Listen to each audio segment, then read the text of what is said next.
Thank you all for joining us. We're going to get going here in just a minute as we wait for everyone to come into the session. So thank you.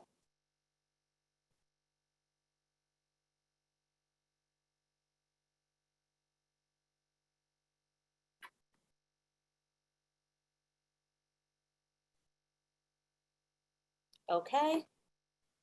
I see the numbers are still climbing, but I also know that the numbers lag from when people actually come on. So we're going to get started because we have a lot to talk about today. Hello, I am Kathy Merrill. I am the CEO of Washingtonian Magazine. Welcome. With me today is Michael Saylor. He is the founder and CEO of MicroStrategy, which is a company right here in Washington, D.C. that is a terrific company that focuses on enterprise analytics and software, helping a lot of other companies. He grew up in a military family. He lived on various Air Force bases around the country. He attended MIT, where he got a dual degree in aeronautics and astronautics. That was one degree, as well as in science, technology, and society. He graduated with the highest honors while completing flight officer school, and out of college joined the Air Force. At the age of 24, he founded MicroStrategy, which went public in 1998. He holds more than 40 patents and is a best-selling author. Welcome, Michael. Thanks for having me, Kathy. Today, we're going to be talking to you about crypto, as I'm sure I'm going to give a little facts that you know very well, but 20% of American adults own crypto at this point. The crypto market is valued at about 1.75 trillion, which is roughly the size of Google. The biggest player in that market is Bitcoin, which on its own would be, I think, the 11th largest currency in the world. You own 125,000 Bitcoins, or about $5.5 billion worth. So you are the largest holder in the world. As of yesterday, we have 129,000. We announced we bought 4,000 more. Oh, okay. Well, I'm a little behind. So you can't stop buying Bitcoin, Kathy. Cannot stop buying. Well, that's what we want. That's what everyone wants to. That's what everyone wants to talk about. As you and I discussed, there's a lot of questions. We're going to try to do them rapidly so we can get through as many as we can. Let me start with a basic question. Somewhere in January of 2009. Someone took some code, they broke it into 21 million bits and called it Bitcoin. There'll never be more than 21 million of these bits. They're now each worth about $44,000. Is it a currency or is it a commodity? How do you think about it? I think the best way to think of it is digital property. Also, you could think of it as the world's first digital commodity. The idea behind Bitcoin is to create perfect money, or another way to think of it is create perfect gold. If I could take the entire supply of gold, like 6 billion ounces or whatever it is, and if I could reduce it to 21 million gold coins, and then if I could dematerialize them so that they're weightless and magically I could move them at the speed of light and compose and decompose them. If I could split them into 100 million little elements we call Satoshis, and then I could store them in cyberspace. And if I could find an incorruptible software program that would keep track of who owns the 21 million virtual coins, then you would have Bitcoin. And so the idea of Bitcoin is we put our money in cyberspace. We put computers in charge, software programs in charge, but then we distribute the software program so it runs on hundreds of thousands of different computers. And every computer has a copy of the same program in the same ledger so that nobody can cheat anybody. And any of the nodes that get corrupted get thrown off the network. So it's kind of a living creature distributed in cyberspace. And the purpose is to create a shared, immutable ledger of who owns what. And that A giant, That's been a, it's like a giant Google Drive spreadsheet, but every time someone touches it, you know who touched, everyone can see who touched it, right? that's right. And so the whole idea is you can't mine any more gold. It's just capped at 21 million. And you don't have to worry about some central bank or some custodian taking your gold and not and selling it to someone else and you don't know. And nobody can seize it. And the ownership of the Bitcoin is through the possession of private keys. So you can, in theory, own any amount of it, $10,000, $10 billion. And if you convey the private keys to someone else on the network, then the ownership moves to them away from you. And so for the first time, we've kind of got immortal money that can move at the speed of light and can be programmed on a computer. That's the big idea. So let's talk about the difference between Bitcoin and other cryptocurrencies. There are now over 10,000 cryptocurrencies, some of which can be flooded the way potentially the gold market could be flooded, because we could find a new gold mine vein tomorrow and not know that it exists. Are the other cryptocurrencies fundamentally different than Bitcoin in that way? Are they the same?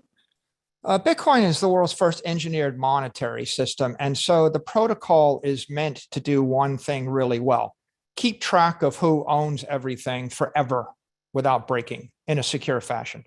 The other cryptos, some of them pursued something similar, but a lot of them pursue other objectives. They want to be crypto platforms for building smart contracts or issuing NFTs, or they want to run decentralized exchanges. And these are all different missions, and they generally end up with a lot more complicated code and different types of code. And it's like if you think about creating life in cyberspace, my idea of life is a virus or a plankton, or bacteria. But there's someone else that comes up with an idea of life like a flying eagle. Okay, so is an eagle life? Yeah, but is it like a swarm of hornets? And is it like bacteria? No, it's a different life.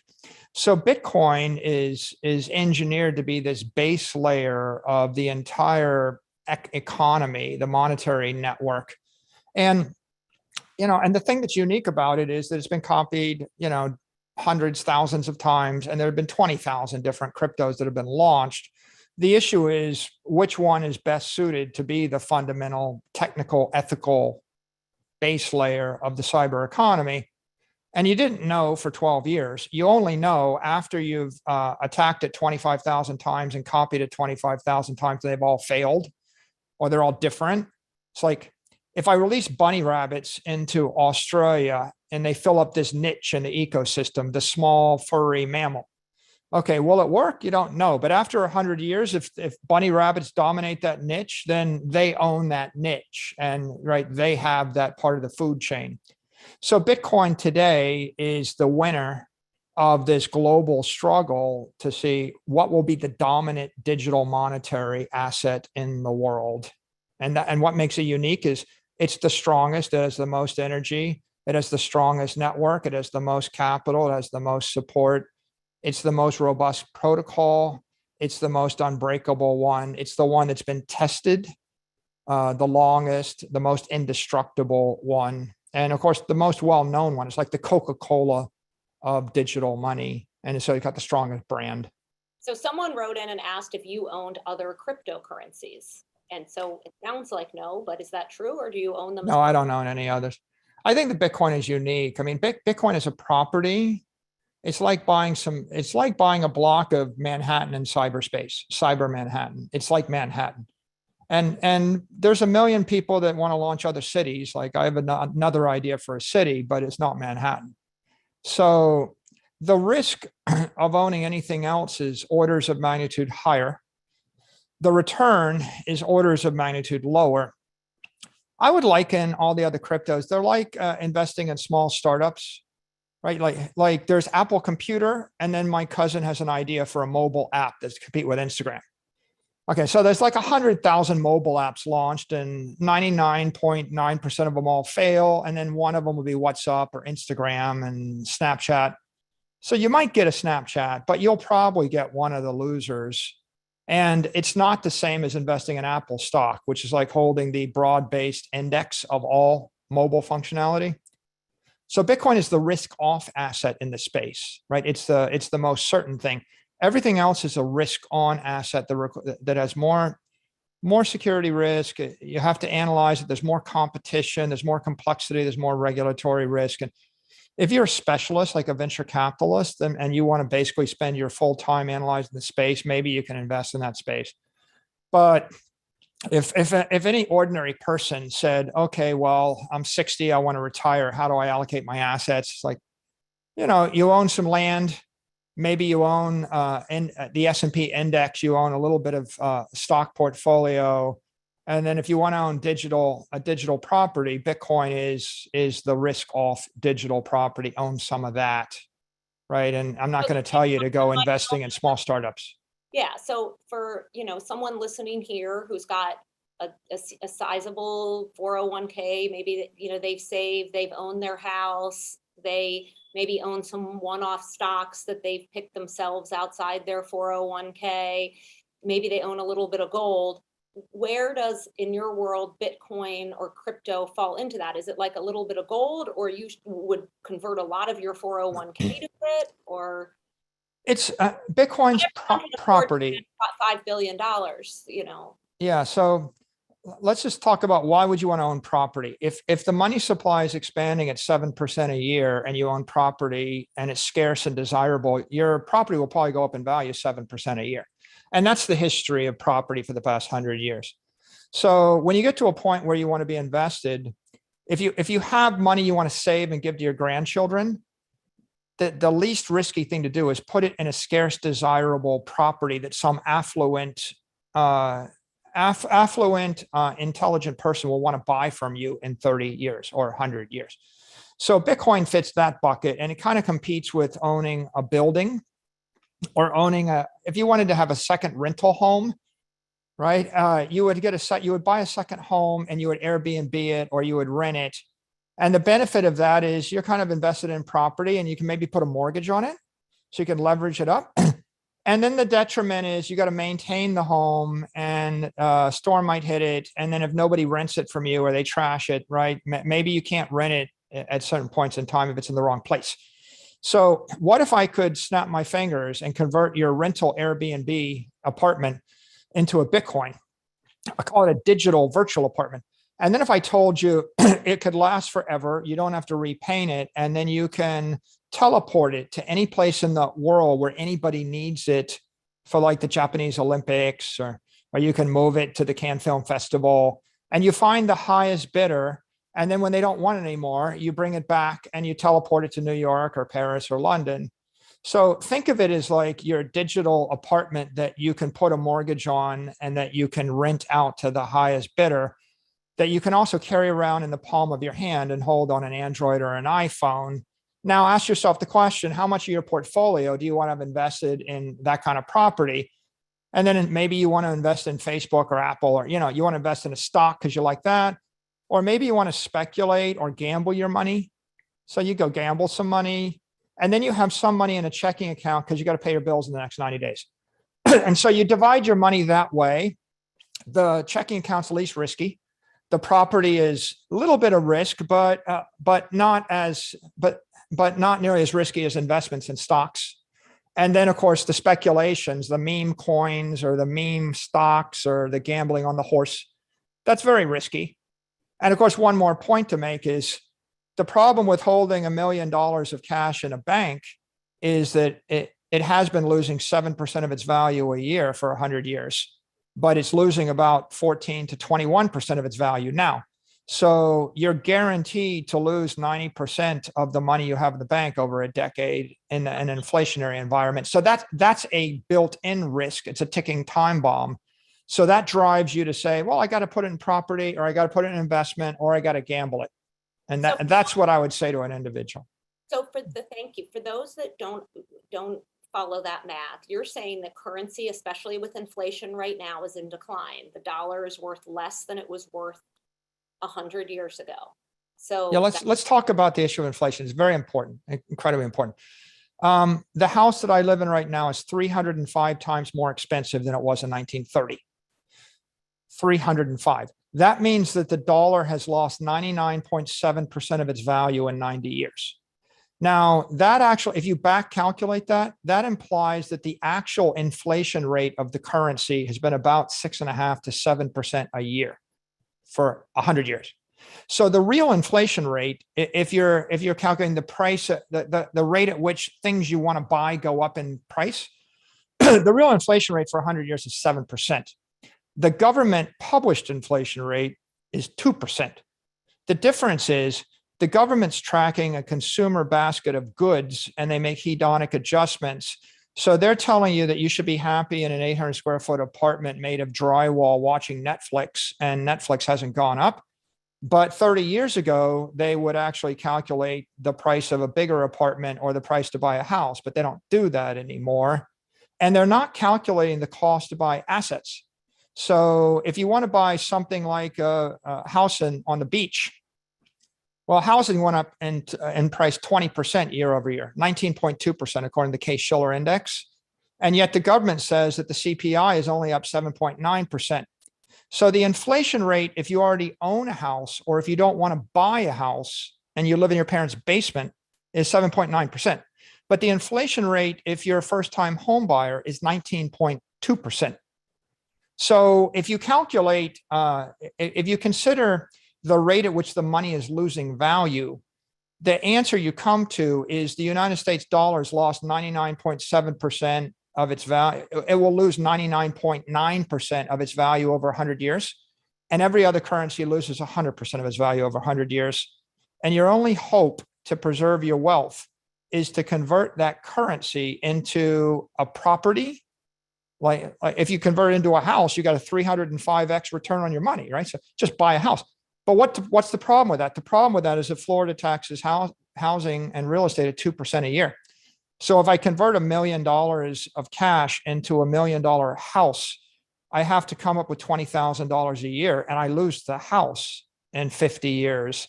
And that's assuming they don't reappraise the house up, but of course they will. So in fact, if you convert $1 million of cash into a house in Florida, you'll lose all the money in about 30 years. So that means I got to go and I got to risk the $1 million by betting on a company, or I got to gamble the money, the $1 million. Why? Because there's no perfected money that I could just convert the cash into. Well, Bitcoin is the first example of an asset where you simply convert the million in currency into $1 million of Bitcoin. And then because you can't make any more Bitcoin, Bitcoin price appreciates at the rate of inflation. And it also appreciates with adoption. And it also appreciates with technology advance.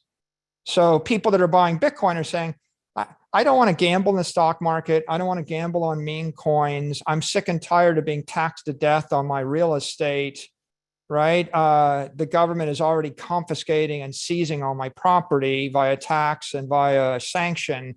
So what I want is property in cyberspace I can hold in my head, carry around in my hand, that no one's going to take away from me, and they're not going to debase. And then I'll just hold that for my life. What do you say to the people that are scared about the regulation that's coming in and they don't understand the tax implications? Most of the banks, won't touch it. Merrill Lynch is like, well, you're a client. Well, we don't deal with that. Yeah. So the regulation that's coming is, Lynch. That's true of Morgan Stanley, Goldman, everywhere. I mean, you know that. The regulation that's coming is going to be really good for Bitcoin, and it's good for digital property adoption, because it's going to create bright lines that cause an avalanche of institutional money to come into the space and buy the asset. So the regulation is good. The tax treatment is set by the IRS in 2014. It's just property, and if you sell it at a capital gain, you owe capital gains, either long-term or short-term capital gains. So that's not really misunderstood. What you want to do is you want to buy it and hold it for as long as you can. And if you need money, you borrow against the asset, and that way you don't pay the capital gains tax ever. But if you do sell it or transfer it, you owe capital gains tax. With regard to the big bulge bracket banks, 24 months ago, Bank of America, Goldman Sachs, JP Morgan, Citigroup, they wouldn't touch it, but they wouldn't even talk about it. In the last 24 months, every one of those banks has started covering it. They have analysts publishing every week, and they have embraced it. The head of JP Morgan 4 years ago said, I don't like it. You'll get fired if you use it. But like this year said, okay, I don't quite understand it, but my customers want it, so we'll sell it to them. The head of Goldman Sachs, David Solomon, said the same thing. The And previous head. Yellen said last week that she thought it was that it was the future. I mean, she didn't say it was the future. She kind of said it is the future, but maybe a more important opinion was Joe Biden's opinion, because the White House issued an executive order a few weeks ago. And in that executive order, it said, whereas 40 million Americans have crypto assets and they think it's the future, I hereby direct all the government agencies to figure out how to responsibly regulate it and incorporate it into our government. So in essence, what you've got is, when Biden was elected, Biden brought a bunch of progressive regulators, Janet Yellen and Gary Gensler, and they kept Jerome Powell.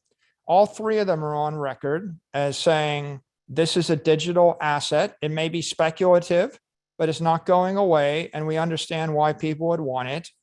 It doesn't compete with the dollar. We're not going to ban it. We are going to embrace it. You have to pay your taxes on it. If you transfer $1 billion secretly, you're going to have to disclose it. They'll apply all the standard anti-money laundering, anti-terrorism financing, tax code to it, because that's what an adult would do with regard to a new technology. But there's no political interest in banning Bitcoin or holding it back at the administration level. And there's profound enthusiastic support for it in the Senate and in Congress. And I actually think that the regulators in the administration are also very enthusiastically embracing it. Because, Kathy, in the last 100 years, when did the White House ever issue an executive order legitimizing a new asset class, telling everybody to figure it out? Yeah, that's a big deal. Right. I mean, that's really a first. It's certainly a first this century. At the last time we invented a new asset class, 30, 40, 50 years ago, maybe a commodity index, like the equivalent would really be like the Vanguard 500 or the S&P index, like John Bogle saying you should just buy an index of stocks. It's more profound than that in some ways, but it's kind of a similar idea that you just got to get comfortable with. Well, I think they also know that almost all ransomware payments now are done in in Bitcoin. That's what they want, because it can travel, without people seeing it. So, there's not actually, the truth is, there's 17,000 cryptos, but some of them are specifically for moving money without anybody knowing. And those get a lot more heat from law enforcement. Bitcoin is a public ledger. So if I send you $100, everybody in the world knows that it went from my wallet to yours. I mean, it's completely transparent. You can look at, not only can you look at every transaction in Bitcoin every 10 minutes, you can download the entire software to a $400 device, and you would have a record of every Bitcoin transaction since the beginning of time, right? It's completely transparent. And in the big crypto bust that took place a few weeks ago, I think the law enforcement, the FBI, traced like $3 billion worth of Bitcoin that had been heisted off an exchange because it is transparent. So you might get some Bitcoin transferred to you, but you can't ever spend it because you won't be able to liquidate it on the exchanges because they know that it's a criminal that has the wallet.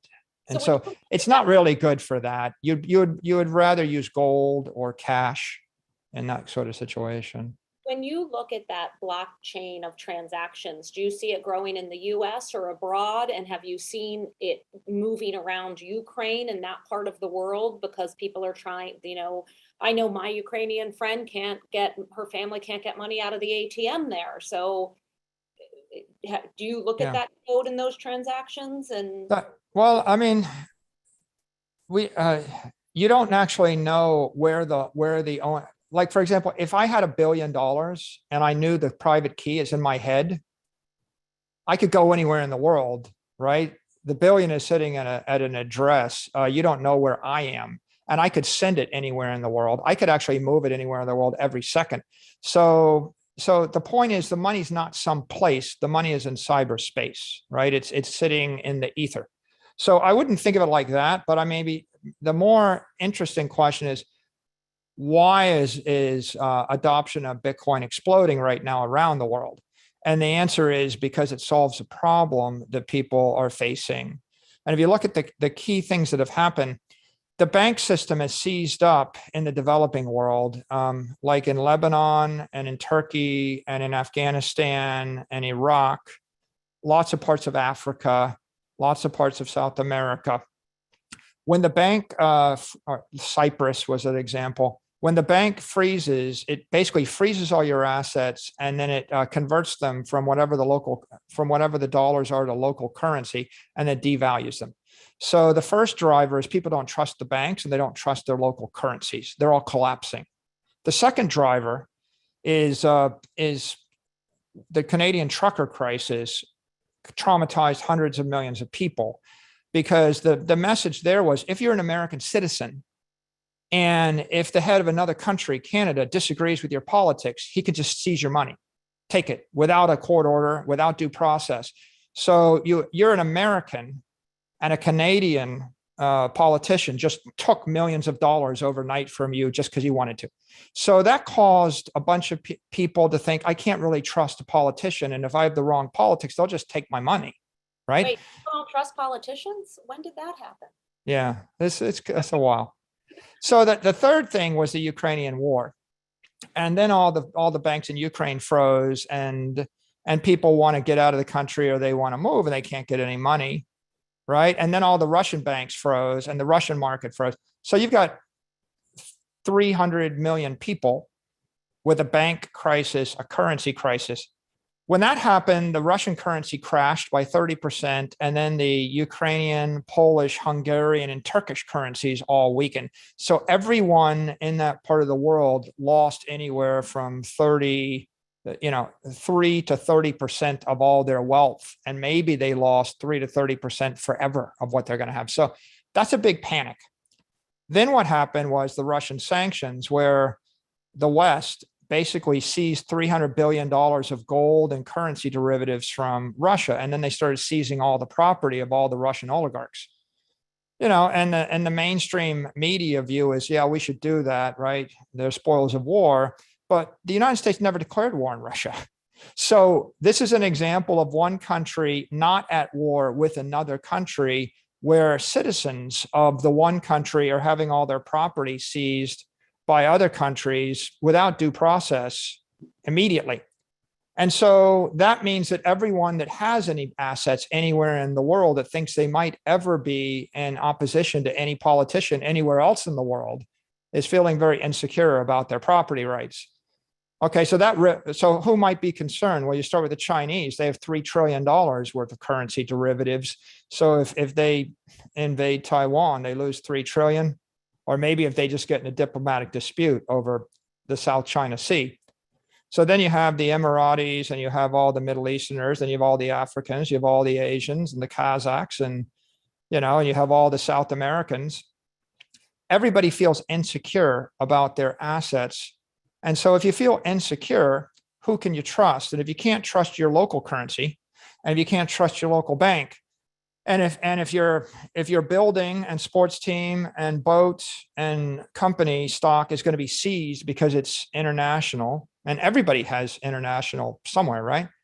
If that's the case, then you think, what do I do? And the answer is, first of all, I get my money out of the bank. And so I would take my dollars out of the bank and I'd buy crypto dollars like Tether or some stable coin.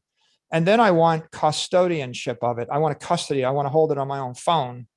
Because if you had your money, if you had $10 million in Lebanon before the crisis in the bank, you lost it all. And if you had the $10 million on a crypto device, you're still rich. You still have it all.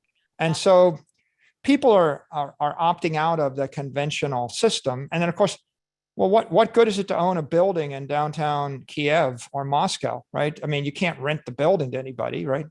And So most of the world has phones now, but they don't really have access to play in the market. So this is something that somebody in Africa could buy, you know, on their phone, right? If in and it phone. gets us to this issue of of human rights. If I give $10,000 to someone in Africa and they have to convert it into the local currency, then the $10,000 is going to be worth $500 in a matter of a few years. Okay, so I can't even give you the money if the currency doesn't work. It's collapsing. So if you put it in a bank, the bank steals it. But the bank won't give you a bank account. I mean, most people, there's 3 billion people that can't get a bank account, even if they had the money. But if they did get the bank account, someone in Africa can't very well be buying a diversified portfolio of big tech stocks that trade on the NASDAQ. You can't physically buy it. So if you have some money, tell me, what do you want to own in Africa that you think is higher quality than owning your house in Maryland or Virginia? Like, what do you want to own? Like, what? Nothing, right? So there's nothing you can buy, right? Okay, buy a bar of gold, carry that around, and someone with a machine gun shoots you and takes the gold, unless you go through an airport and they just take it. So how do I actually preserve my economic wealth if I'm one of the 3 or 4 billion people in these countries where you can't trust the currency, you can't trust the government, you can't trust your neighbor, you can't trust the bank? And the answer is, I download an application to an Android phone and I put some digital dollars like stable coin, and I put some Bitcoin, some digital property on it. And I don't tell anybody I have it. And if I need to flee the country, I could take it with me. If they're going to seize my phone, I could just memorize it. And I walk out of the country remembering 12 words, and I keep my wealth. And if I need to send it if I live in America and my loved one is in Nigeria, and I want to send them money the conventional way, it takes weeks. There's a 10% fee. And when they go to get it from the bank, someone robs them. On the other hand, I can just put money in a Lightning wallet on a Sunday afternoon, and in 30 seconds, zap it to them friction free for nothing. And they don't, and I cut out the banks, and I cut out the robbers, and I cut out the crappy currency and the money changers, right? There's a reason that Jesus Christ, right? What is it when he goes into the temple and he runs out the money changers, right? He's like, you guys are ripping off the people. If you live anywhere in the developing world, you're probably losing 10% of your money on transfer, just in remittance payments. That's each time it moves. And then you lose 20, 30% of it a year to inflation, unless you're losing 60% a year to inflation. Okay, so it's a human rights issue. And people that like Bitcoin think this is an instrument of economic empowerment for billions of people whose life is hopeless without this technology. So I'm going to go flip to 2 quick questions, because one question that just came through was about, because you're an evangelist for this, is what do you recommend the easiest way to purchase Bitcoin is? Do you have a wallet the wallet is how people buy currency? Do you have a wallet you prefer? And what do you think, how do you recommend someone who doesn't own any buy it? I think I want to move over to mining and energy, because there's a bunch of okay, well, the answer to the first question is that you would go to a regulated licensed exchange in the jurisdiction where you preside. So if you're in the US, there are well considered exchanges. Fidelity has a digital assets group. Coinbase is probably the best known, for corporations. NYDIG, and there are other exchanges. You should do your research and decide which one you trust and which service you trust. If you're interested in resources, if you go to hope.com, HOPE, just remember Bitcoin is hope, then we've got tons of education. I would say you should get yourself educated and become a sophisticated consumer, and then do your research and find an institution you trust. What's the next question? Okay, on mining, because there's a lot about this, about energy. And China, as you know, banned crypto mining. So now about 35% is done in the United States. And for, those people new to this, the mining is when those transactions get added to the block. It's a lot of computers that are following it, and those computers take up a lot of energy. Does that bother you? No, actually, that's what makes it immortal and incorruptible, right? The Bitcoin mining process is the process of taking raw electricity and then encrypting it with the SHA-256 algorithm. So it's encrypted energy. You're digitally transforming the energy using a semiconductor chip, which they call a Bitcoin miner. And traditionally, the biggest manufacturer of that hardware were Chinese companies like Bitmain. But Intel just announced last week that they're going to be producing Bitcoin miners and a new Bitcoin mining chip. So the way the network works is I buy the Bitcoin miners, I put it in a data center, I feed it electricity, it throws up a wall of encrypted energy to protect your assets from a hostile attack by a hacker or a nation state or a malefactor. If you didn't do that, then someone could just come up with a cute piece of code, hack the system, and steal all of the hundreds of billions of dollars. And if they did that once, that's the end of the world. Do you think where it's carbon neutral? Sorry? Do you think it will do you ever think mining will be carbon neutral? Well, the most important thing about mining is it's the cleanest, most efficient energy use in the world. I mean, this is the cleanest industry in the world. Many people don't realize that. That's because most of the ESG FUD is spread by other crypto network entrepreneurs that are using it as guerrilla marketing. So they would want you to think that there's an issue. But if you thought about it for a while, you would realize that, let me just give you the facts. Bitcoin mining uses 14 basis points of the world's energy. So like 0.1% of all the energy in the world is Bitcoin mining. It's really de minimis. Second, it's going to decrease. It's headed toward 1/100th of 1% because the semiconductor technology has improved by orders of magnitude. So it's just like Moore's law. We keep making the chips faster. So as companies like Intel, they just released a chip that's 21 joules per terahash, and it used to be we used 1,250 joules per terahash. So it used to be 100 times more energy intensive to mine. So the industry itself is a technology business getting exponentially more efficient.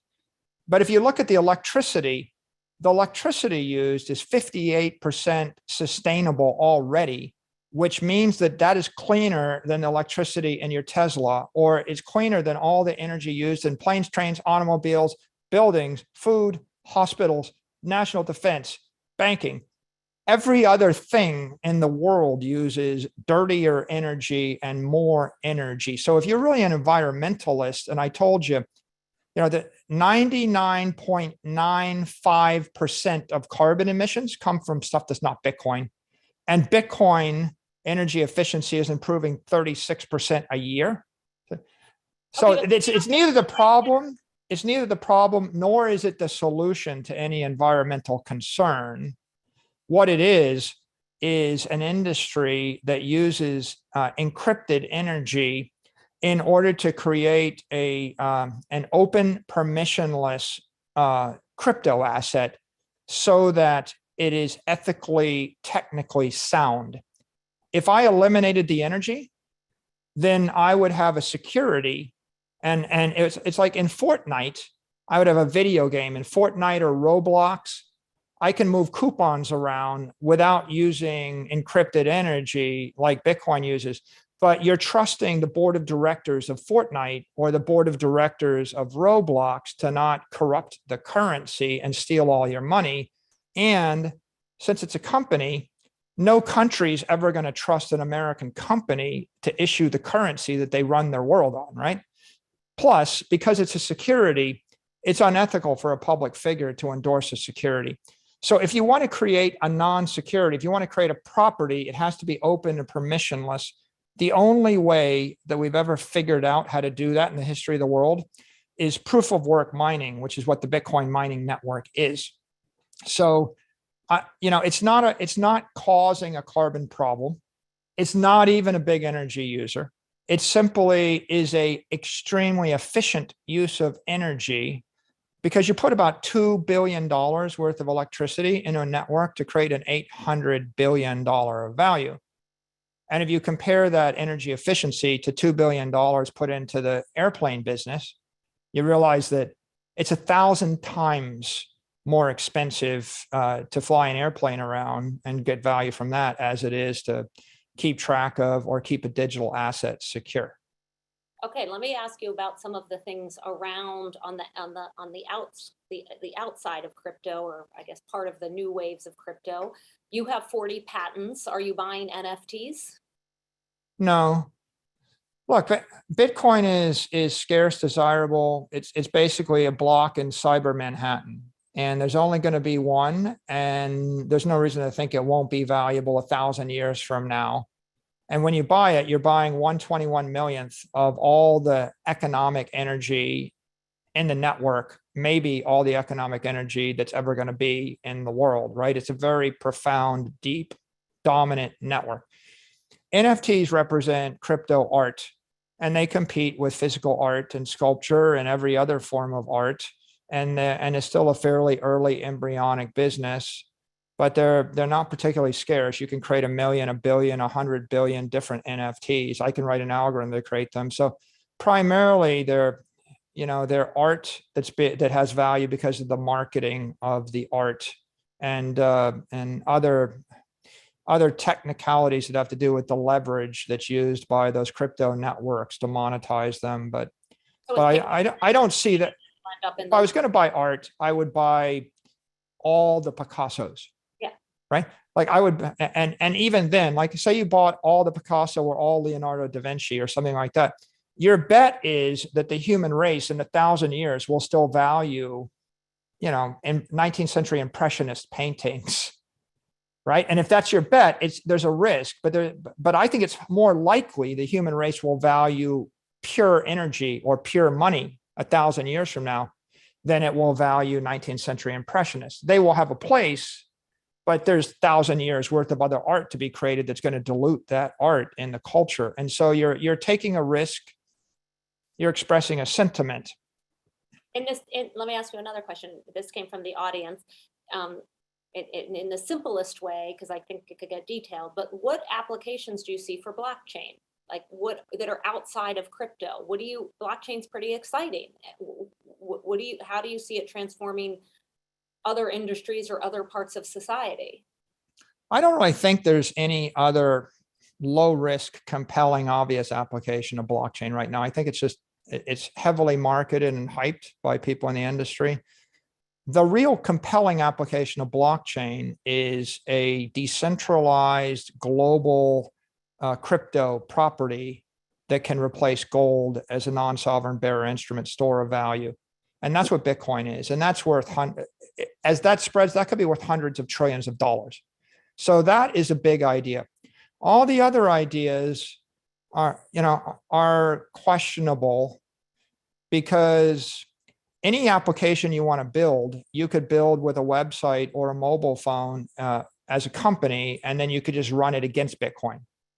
So if you really want to move money at the speed of light and sell it and give flash loans and mortgage it, you can simply build a website like Coinbase, plug Bitcoin into it, and then give it to the world. The reason they don't do that, Kathy, is because it's illegal. Okay. The reason that you don't get a flash loan from Apple Computer or Google is because it's illegal. Okay. Because you have to get regulatory approval from the SEC. So companies don't do these things because they're not compliant with existing regulation. If the regulations allowed you to give flash loans and do DeFi, then Citadel or JP Morgan or Coinbase or Apple, they could spin up a website and they could trade with 8 billion people in Singapore and China and everywhere else. And they could do it with simple, non-decentralized code. The things that people are dabbling with in the crypto world, they're pursuing smart contracts and art and NFT. And I grant you, it's exciting, but it's all in the regulatory gray zone. Because, for example, DeFi is running a stock exchange without KYC. So why is it that people in the US, why is it that a company doesn't run a stock exchange on a website without KYC? And the answer is because it's illegal, right? It's non-compliant, and you get shut down by the regulators. So I would say, when you look at the safe harbors, it's legal to own property in the US. It may not be legal to own property in North Korea or Cuba, right? So if you're in a communist regime, Bitcoin might be banned. But if you're in Western Europe or the US and you want to own a Bitcoin in lieu of a house, you're in a very safe zone. And that's a business which is something worth promoting. But on the other hand, if your idea is you want to run a bank, but you don't want to comply with regulations, and if you want to, do lots of other things, you want to run insurance companies, but not comply with regulations, then yeah, you need a decentralized thing. But is it really decentralized? And most of them aren't really decentralized. And so that means as the regulators start to clamp down, they launch enforcement actions. So that's why I would say, no, they're not all equal. It's not like there's 10 ideas and they're all equally good. You should diversify. There's one good idea that's worth hundreds of trillions of dollars. It'll solve half the problems of the human race. And then there's 100 other ideas that have 1,000x as much risk, 1,000x as much competition. And all the other things, they only exist at the pleasure of the regulators right now. Right? There's probably, out of 17,000 cryptos, Kathy, there might be 6 you could debate are property.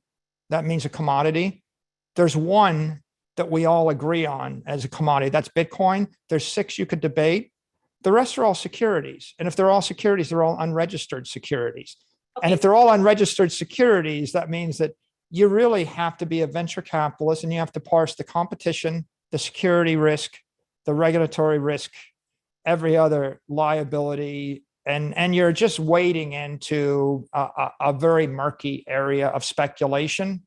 So just keep that in mind when you're considering, what do you want to promote and what do you want to dabble with? You're promoting Bitcoin, and so my question for you is, Bitcoin famously created, January 2009 by Satoshi Nakamoto, who no one knows who that is. So one of my questions is that you? Because it seems like, you are Mr. Bitcoin. And 2, this person ever reached out to you as the biggest owner of this thing they created? Have they ever back channeled you in some way? Okay, so you're too kind. It's not me. And Satoshi's gone and never coming back and has disappeared. And it really allows me to make a point about the provenance of the network. The reason that people are passionate about Bitcoin is because of the immaculate conception of Bitcoin. It's ethically sound and it's fair. What you had was one pseudonymous programmer that finally launched a successful crypto network that had no value for 15 months. And that's kind of like starting a fire. After 50 tries, they'd failed, and the 51st time they launched it, and it caught a little bit of energy, and it started to burn. Satoshi operated, and there are about 1 million coins that are called Satoshi coins that were mined in the early years, or the early year. Those have never moved. Satoshi disappeared after about 18 months, never to be heard from again, and said, okay, I passed the baton, knowing that if this had a founder, or if this had a controlling entity, or if there was a company or a group of people behind it, then it would start to look more like a security. And there would be a question of, is it fair? Is it fair that some early person got their coins for free? And so Bitcoin never had a pre-mine, right? The Satoshi coins never moved. It never had an ICO. There was never an IPO. No insiders ever invested in it. And it's very important to decentralize. So there was never a big company backer, a Facebook, an Apple, a Google, a Microsoft that we might not trust. There was never a nation state behind it. It was completely people. And about 15 months into it, we got to a point called Pizza Day. And on Pizza Day, Bitcoin was used to pay for 2 pizzas, 10,000 Bitcoin. And so Bitcoin for the first time had a value of like 2 cents. So the thing, it burned with no value. Nobody thought it would ever be economic. Because now those two pizzas would be worth, those two coins that that person bought for two slices of pizza would be worth $400 million, right? Yeah, $500 million or $450 million today.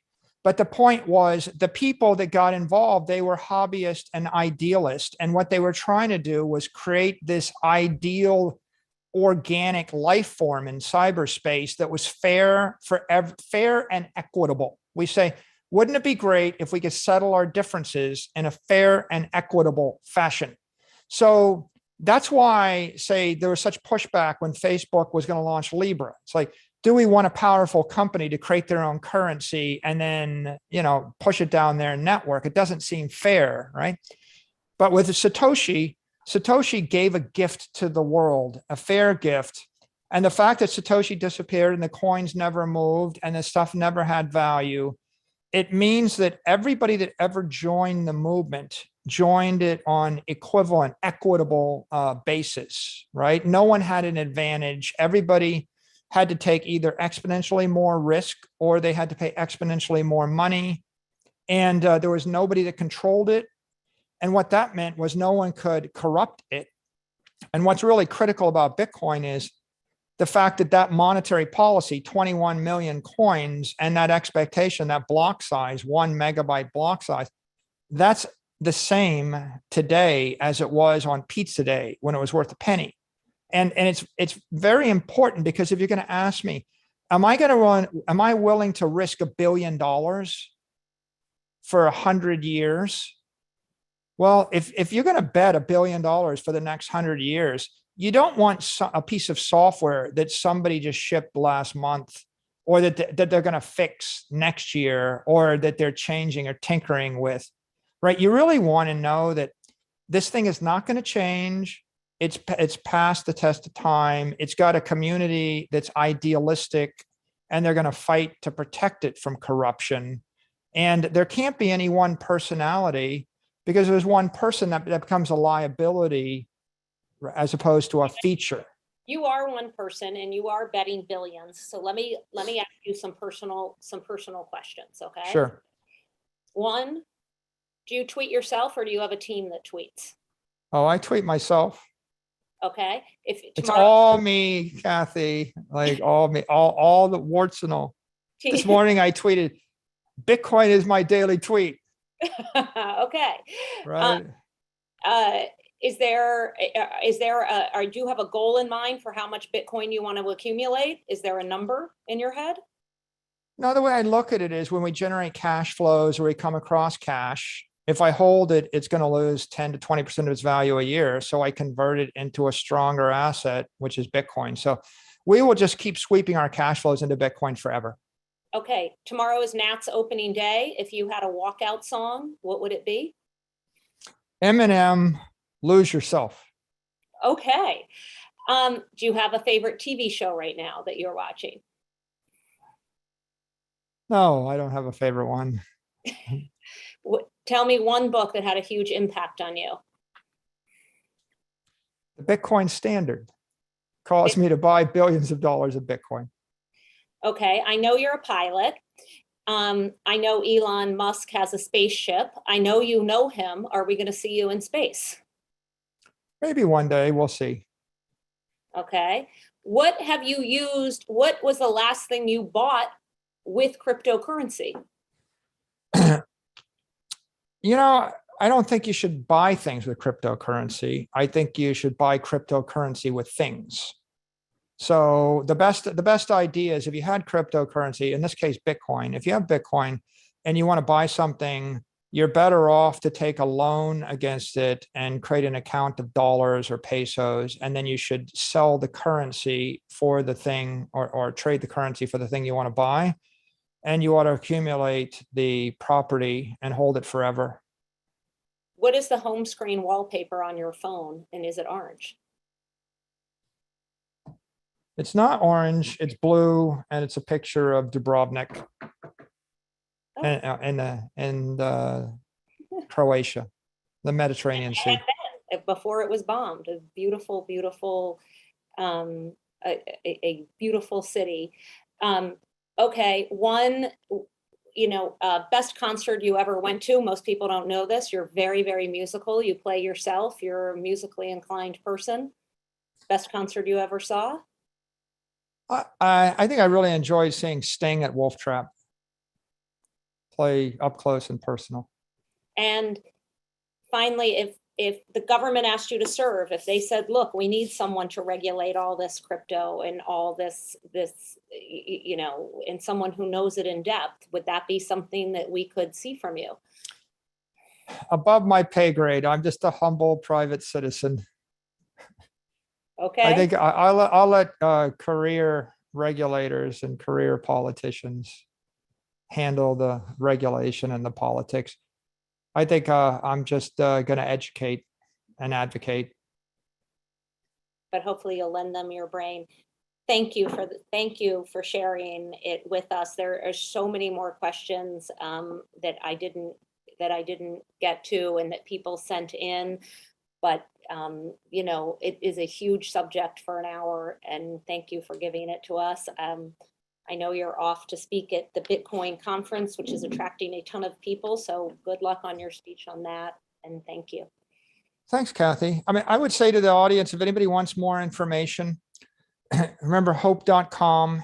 There's a whole index of websites, free courses, books, resources, videos there, and pointers to other leaders in the space.